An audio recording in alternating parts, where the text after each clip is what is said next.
Matt Gaetz abruptly resigns from Congress after Trump picks him as Attorney General. Rep. Matt Gaetz, R-FLA, issued his resignation from Congress on Wednesday effective immediately, according to House Speaker Mike Johnson, RLLA, doing so after President-elect Donald Trump tapped him as the next Attorney General.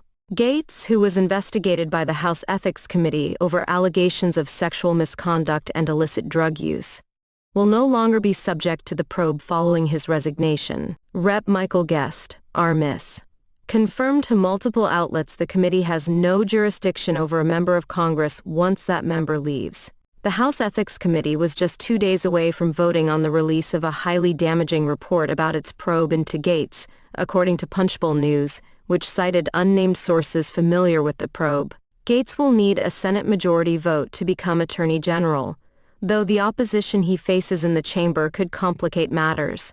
Sen. Susan Collins, R. Maine, told reporters Wednesday she is certain Gaetz will be questioned during his confirmation hearing about the Ethics Committee probe, which also investigated allegations he accepted improper gifts and gave special privileges to friends. Gaetz has denied wrongdoing, and the Justice Department declined to bring criminal charges against him in an investigation that closed last year. However, Gaetz has staunch supporters in the Senate such as Sen. Tommy Tuberville, R.Allah, who said, "We're going to try to get GOP senators out of the Senate if they get in the way of Gaetz's nomination." The Senate will soon be made up of 53 Republicans and 47 Democrats. Some ethics experts raise concerns over Musk and Ramaswamy's Department of Government efficiency roles.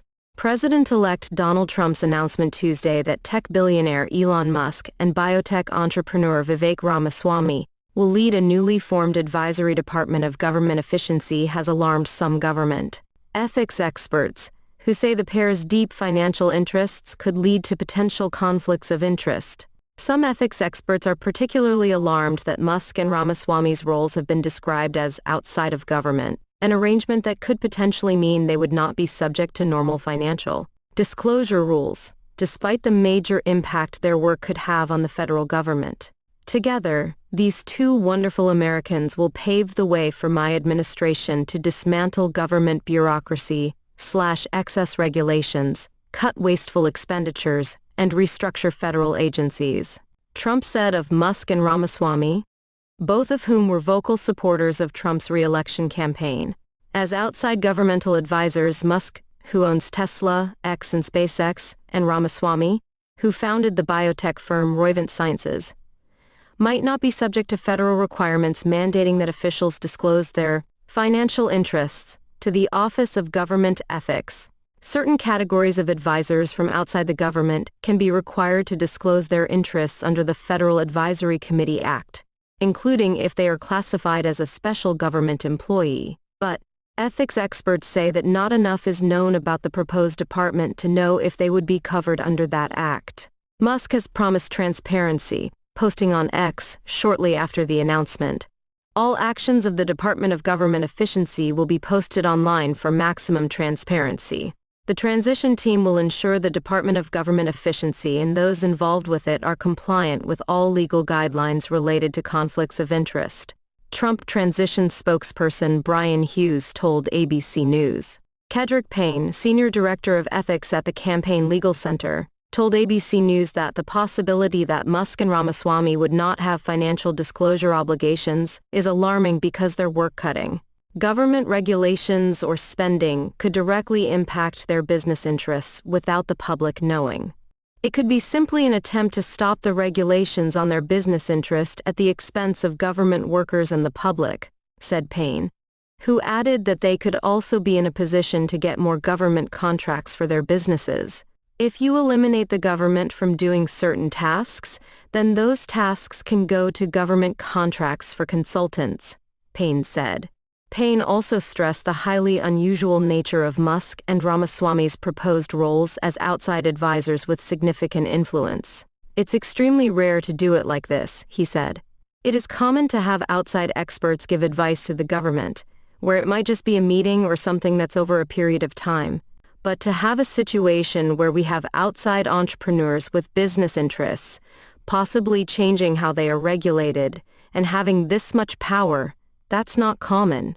Payne also said called for transparency regarding who else would be working with Musk and Ramaswamy in the new department, saying their interests would need to be made public as well. Noah Bookbinder, the president of Citizens for Responsible Ethics in Washington, echoed some of Payne's concerns about potential conflicts of interest given Musk and Ramaswamy's business interests, while emphasizing that more details are necessary to determine whether there would be any violation of federal ethics laws.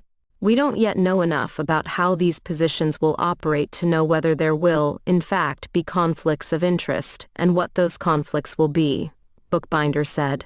If Musk and Ramaswamy are in a position where they can influence governmental decisions, and if some of those decisions could impact their businesses, then there could be a danger of illegal conflicts of interest. Other laws and rules could also be at issue today depending on what they do and how this department works. Bookbinder also floated the possibility that others in government could feel pressed to look favorably on Musk's interests given his significant influence over Trump, which sources tell ABC News has recently seen Musk offering input on Trump's staffing decisions and playing a significant role in shaping the future Trump administration. While many U.S. voters welcome Trump's tougher border policies, his win puts migrants on edge.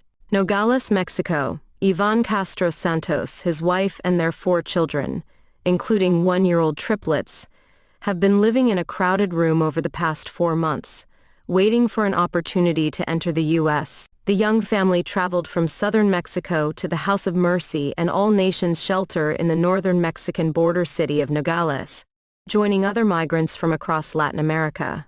Half of them are children.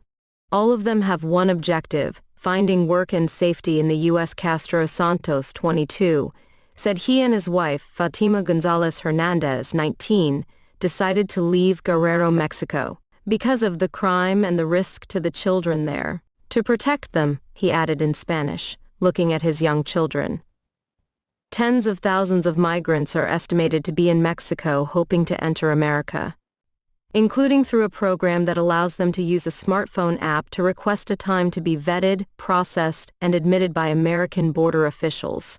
The system was established by the Biden administration to dissuade migrants from crossing the border illegally, but many are now worried that President-elect Donald Trump will make it much harder for them to make it into the U.S. at all. Castro Santos said he's worried about Trump canceling the appointments offered by the U.S. government app, known as CBP One. "We don't want to run that risk of going back and putting them at risk," he said, referring to his children. If allowed into the U.S., he said his family would like to settle in Houston, where his sister lives. He said he would like to learn how to cook and work in a restaurant. Trump made tackling illegal immigration a central theme of his campaign, running on a platform of mass deportations, harsher asylum rules, and a reversal of the Biden administration's border policies, including the app-powered entry system used by migrants in Mexico. His immigration promises appealed to many American voters, polls show, including those living near the southern border. Ana Parada, who was born and raised in Nogales, Arizona, just miles away from the border with Mexico, said the main reason she voted for Trump was because of his stance on immigration. "I really saw the Biden administration being a little bit too lax on immigration," Parada said. "And having Trump back in office, I believe it's going to be a difference again." On the Mexican side of the border, the reaction to Trump winning was dramatically different. Luz Angela, a migrant from Bolivia, said she felt scared when she learned American voters had elected Trump. "I felt scared because he promised in his speeches that they would deport all the migrants," Angela said in Spanish, "and that he would close the CBP One application." A doctor by trade, Angela said she and her 9-year-old son, Matias, fled political persecution in Bolivia. She said she was targeted by the government there after complaining about corruption in the hospital where she worked. Angela and her son have been waiting for a CBP One appointment for nearly 7 months since arriving in Nogales, Mexico. During her wait, she has volunteered as a doctor at the House of Mercy and All Nations shelter, treating fellow migrants. "What we're looking for is for an opportunity to improve our lives, but also perhaps improve the healthcare system over there," she said. "I really like helping people who don't have easy access to healthcare." U.S. officials worry that Trump's election will end the months-long lull in illegal border crossings, which plunged this year following an aggressive effort by Mexican officials to interdict migrants in President Biden's move in June to make most of those crossing into the country illegally ineligible for asylum. Larger numbers of migrants, officials have said, could be incentivized to cross into the U.S. unlawfully in the coming weeks, before Trump takes office on January 20.